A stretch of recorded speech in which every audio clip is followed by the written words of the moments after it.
Study IQ IAS, अब तैयारी हुई अफोर्डेबल।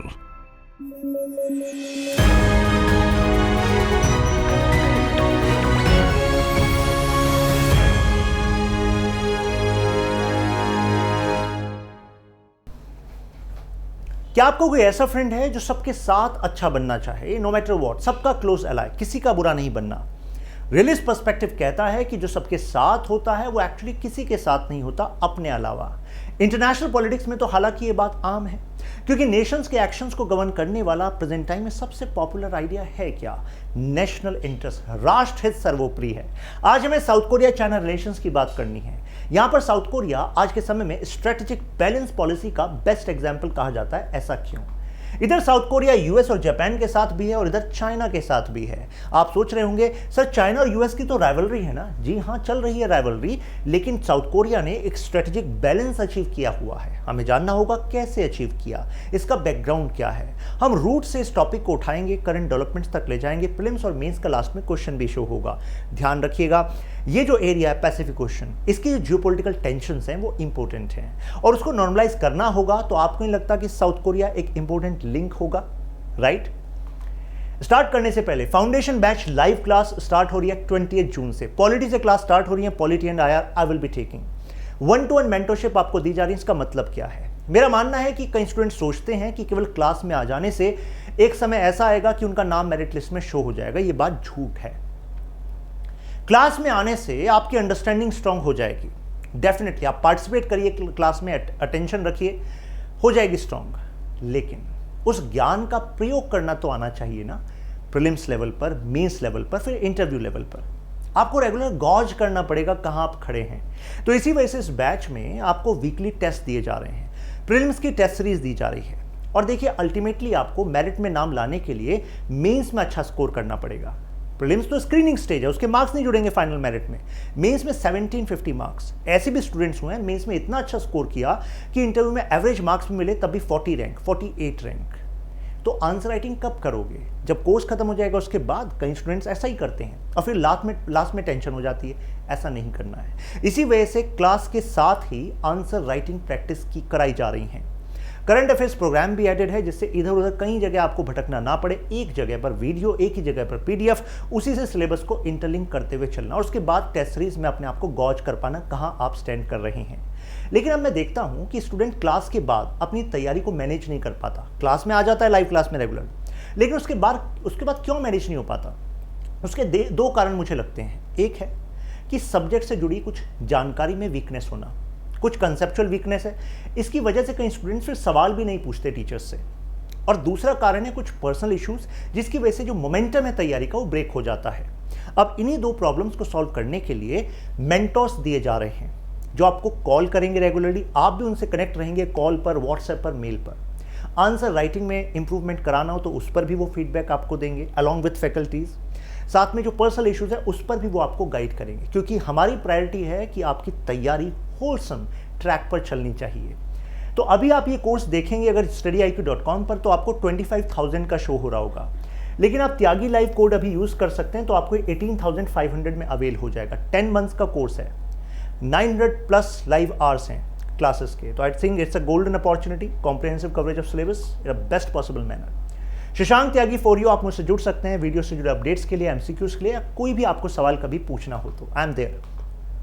चलिए बैकग्राउंड पर चलते हैं। चाइना और साउथ कोरिया के रिलेशंस इंप्रूव होने लगे 1980s में। अब सोचिए कि 1980s में चाइना में क्या चल रहा था। चाइना इकोनॉमिक ट्रांसफॉर्मेशन की तरफ जा रहा था। माओ ज़ेडोंग जा चुके थे, डेंग जियाओपिंग आ चुके थे, आर्किटेक्ट ऑफ मॉडर्न चाइना, यानी कि वो कैपिटलिस्ट प्रिंसिपल्स को अडॉप्ट कर रहे थे। साउथ कोरिया खुद एक कैपिटलिस्ट इकोनॉमी है, राइट, यूएसए का क्लोज एलाय है, और उस दौरान चाइना यूएसए का क्लोज एलाय बन रहा था। तो ऐसे में दो कारण थे।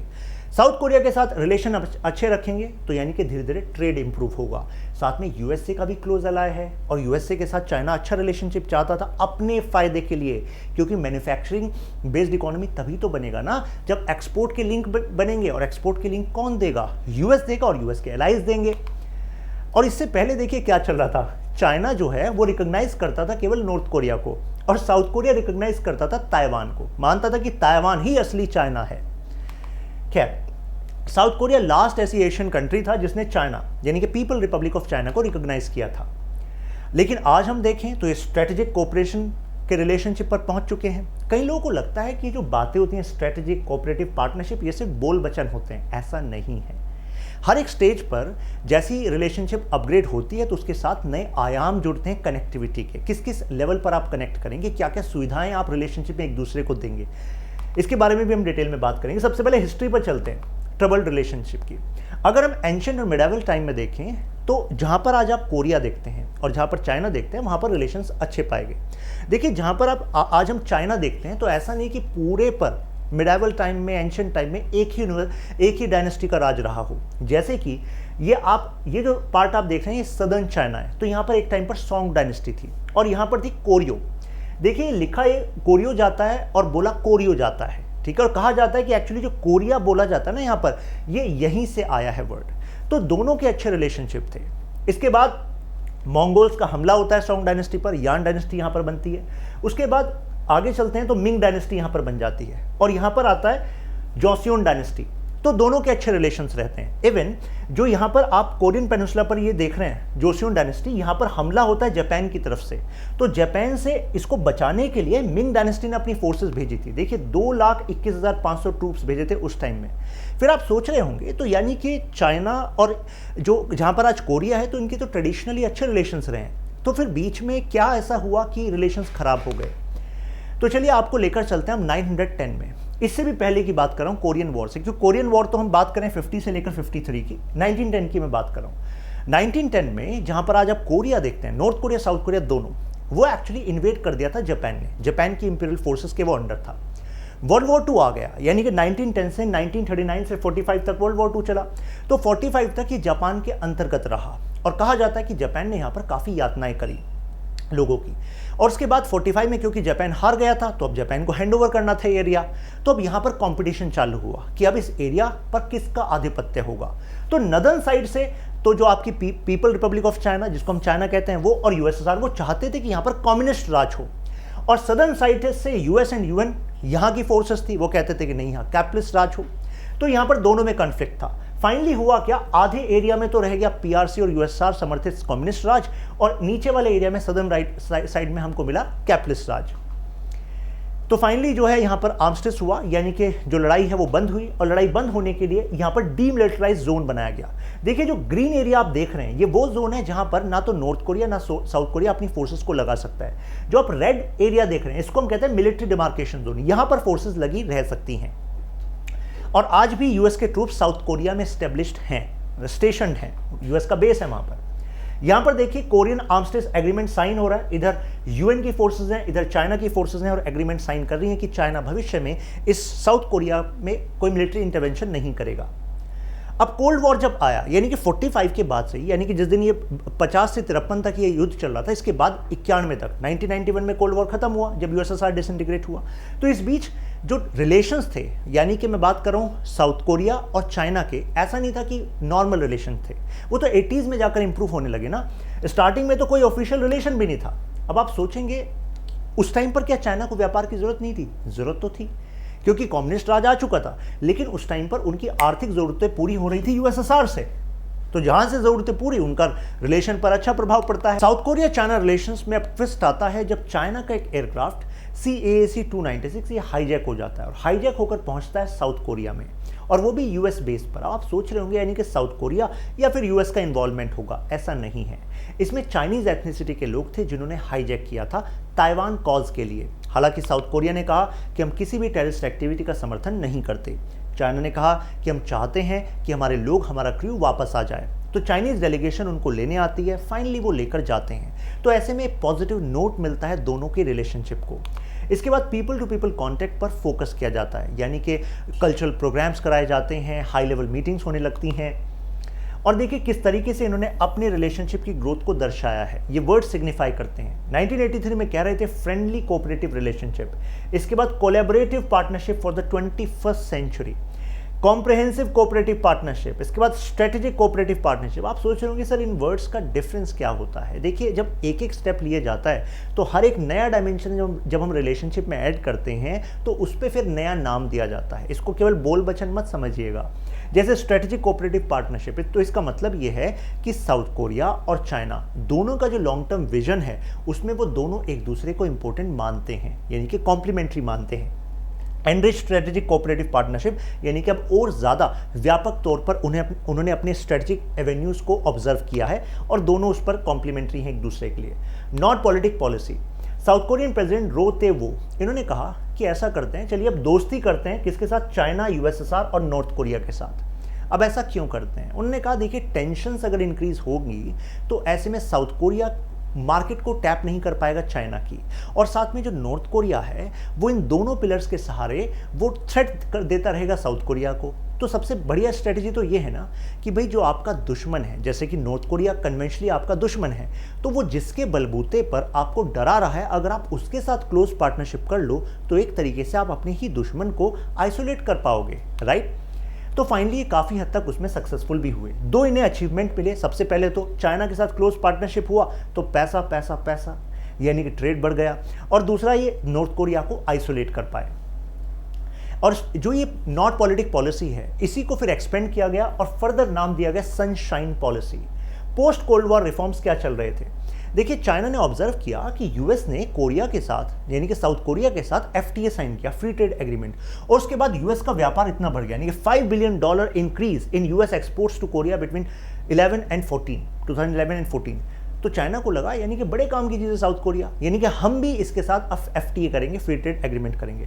2007 से उन्होंने जोर आजमाइश शुरू कर दी कि हम एफटीए चाहते हैं। एफटीए का मतलब होता है कि आप एलिमिनेट कर देंगे टैरिफ बैरियर्स को, यानी कि टैक्स बैरियर्स को, जब इंपोर्ट एक्सपोर्ट की बात आएगी दोनों देशों में। Finally China Republic of Korea FTA sign होता है 2015 में, और टैरिफ्स को वेव ऑफ कर दिया जाता है इक्विपमेंट पर, ट्रांसफॉर्मर्स पर, मेडिकल इक्विपमेंट्स पर। और देखिए किस तरीके से व्यापार बढ़ा है, मींस एक्सपोर्ट बढ़ा है चाइना का साउथ कोरिया में। चाइना जो साउथ कोरिया में एक्सपोर्ट करता है मेजरली मशीन्स हैं, केमिकल प्रोडक्ट्स हैं, मेटल्स हैं, और जो साउथ कोरिया एक्सपोर्ट करता है चाइना में उसमें भी अलग अलग तरह की मशीन्स हैं, chemicals. South Korean ministry of foreign affairs and trade importance समझती है चाइना की, इस वजह से 2 डेडिकेटेड टीम बनाई, Chinese experts and language experts. साथ में एक डेडिकेटेड सेंटर बनाया जो चाइना पर रिसर्च करता है, जिससे पता लग सके कि चाइना के साथ हम किस किस तरीके से अपने देश को और फायदा दिला सकते हैं। लेकिन अब टेंशन्स भी हैं। टेंशन्स क्या है, जैसे आप ये जोन देख रहे हैं जो रेड आपको मार्क दिख रहा है, तो ये चाइना ने कहा है कि मेरा एयर डिफेंस आइडेंटिफिकेशन जोन है, यानी कि यहाँ से अगर आपका कोई भी एयरक्राफ्ट जाएगा तो मेरी परमिशन के बिना नहीं जाएगा, अगर एंट्री हुई तो हम शूट कर देंगे। जबकि जो व्हाइट आप देख रहे हैं ये साउथ कोरिया का है। तो एक तरीके से यहाँ पर आपको अगर देखेंगे इस वाले एरिया में ओवरलैप दिख रहा होगा, तो ये टेंशन का कारण बन गया 2013 में। फिर इसके बाद 2014 में शी जिनपिंग जाते हैं साउथ कोरिया और कहते हैं कि भाई हम तो सपोर्ट करते हैं न्यूक्लियर फ्री कोरियन पेनिनसुला को। तो देखिए रिश्ते बनाने का एक सबसे सही तरीका है कि आप दूसरे की ज़रूरत को समझिए और अपने आप को एज एन अपॉर्चुनिटी प्रोजेक्ट करिए दूसरों के सामने। जैसे कि साउथ कोरिया की सबसे बड़ी परेशानी है नॉर्थ कोरिया का ये न्यूक्लियर प्रोग्राम।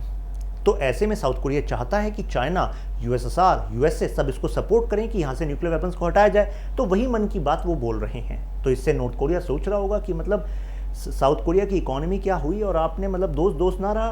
तो देखिए इंटरनेशनल पॉलिटिक्स में नेशनल इंटरेस्ट मायने रखता है, तो चाइना का नेशनल इंटरेस्ट साउथ कोरिया के साथ ज़्यादा है और ट्रेड जो है वो बढ़ेगा।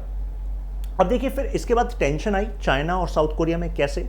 साउथ कोरिया ने यूएस की बैकिंग से एक बयान दिया कि हम ताइवान के सपोर्ट में हैं। तो ऐसे में चाइना ने कहा ताइवान तो हमारा पार्ट है, वन चाइना पॉलिसी, आप ऐसा कैसे कर सकते हैं। लेकिन वो कैसे कर पा रहा था? यूएसए की तरफ से। यूएस कह रहा हम बिग बॉस हैं, हम अभी भी हैं यहाँ पर, तो आप ऐसा करिए। अब आप सोच रहे होंगे जब सब कुछ अच्छा चल रहा है, यानी कि 2021 की बात चली, 15 में सब कुछ अच्छा चल रहा है, तो फिर साउथ कोरिया ऐसा कर क्यों रहा है? देखिए कई बार आपको दूसरों से ज़्यादा बेनिफिट लेने हो इंटरनेशनल पॉलिटिक्स में, तो आपको ये भी दिखाना पड़ता है कि आप इंडिपेंडेंट स्टैंड भी रखते हैं दूसरों की तरफ। यानी कि अगर साउथ कोरिया अलाइनमेंट दिखाएगा यूएसए की तरफ और चाइना सोचता है कि साउथ कोरिया इंपॉर्टेंस है उसके लिए, तो जाहिर सी बात है वो और फेवरेबल टर्म्स पे एंगेज करेगा साउथ कोरिया के लिए। ये भी एक रीज़न बताया जाता है। Tension between south Korea and China. देखिए एक तो इलीगल फिशिंग का मामला है, दूसरा डिप्लॉयमेंट ऑफ थार्ड। अब है क्या, ये थार्ड डिप्लॉयमेंट जस्ट अनाउंस किया था साउथ कोरिया ने। तो ये basically anti missile defence system है। तो ऐसे में चाइना ने कहा कि जो इसकी रडार टेक्नोलॉजी है वो तो चाइना की भी एक बड़े एरिया को कवर कर रही है, तो ये तो हमारी सुरक्षा के लिए ठीक नहीं है, आपको हटाना चाहिए। तो यूएस ने समझाया कि देखिए जो थर्ड है वो केवल डिफेंस पर्पस से है, यानी कि वो आपको हार्म नहीं करेगा, और दूसरा वो तो केवल नॉर्थ कोरिया के लिए लगाया गया है, क्योंकि नॉर्थ कोरिया कभी न्यूक्लियर टेस्ट कर रहा है, कभी मिसाइल टेस्ट कर रहा है, डरा रहा है साउथ कोरिया को, तो ऐसे में ये ज़रूरी है वहाँ पर। हालांकि जब ये टेंशन बढ़ गई तो एक बयान आया जो कि साउथ कोरिया के मिलिट्री ऑफिशियल का, उनका कहना है कि एक्चुअली नॉर्थ कोरिया को इतनी टेंशन नहीं हुई थर्ड से जितनी चाइना को हुई। तो फाइनली चाइना ने कहा कि देखिए हम AIIB में आपके पार्टिसिपेशन को यस मानते हैं, यानी कि एशियन इंफ्रास्ट्रक्चर इन्वेस्टमेंट बैंक में पार्टिसिपेशन को, लेकिन थर्ड के डिप्लॉयमेंट को हम नो मानते हैं। यूएस ने कहा कि थर्ड का डिप्लॉयमेंट यस और AIIB की आपको जरूरत नहीं है। तो ऐसे में बीच में फंस गया साउथ कोरिया। अब साउथ कोरिया किसकी तरफ जाए? तो साउथ कोरिया ने फैसला लिया फिर बैलेंस करने का। साउथ कोरिया ने एश्योरिटी दी चाइना को कि देखिए आप टेंशन मत लीजिए, हम यूएस वाले जो मिसाइल डिफेंस सिस्टम है उसको अब एडिशनल कंसिडर नहीं करेंगे।